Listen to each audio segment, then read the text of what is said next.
Moje posledné 3 výrobky z kože, čo som doma robil, čím som sa hral, je tu nožík z AliExpressu. A tam som spravil takéto puzdierko na opaščok na zavesenie. Je to z kože zo strašné staré, suché, čo som dostal, tak som kožu namočil, vytvaroval, zošil a niekoľkokrát naolejoval. A som to nafarbil na totálne čierno. Tu je nejaký nožík z listovej pružiny z vetriesky, tuším. Robí to jeden šikovný pán, takýto krásny nož si doma vyrobil. Toto je tuším čerešna, niekoľko vrstiev kože a parvoštek.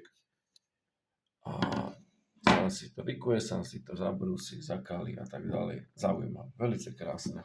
A na to som spravil takéto jednoduché púzdro na zavesené na opasok. Nič na tom nie je. A potom ako posledné je tu sekera. Tam som spravil takéto blečie púzdierko. Sekera je tiež doma vyrobená. Tiež je to z tých listových pružien vykuté.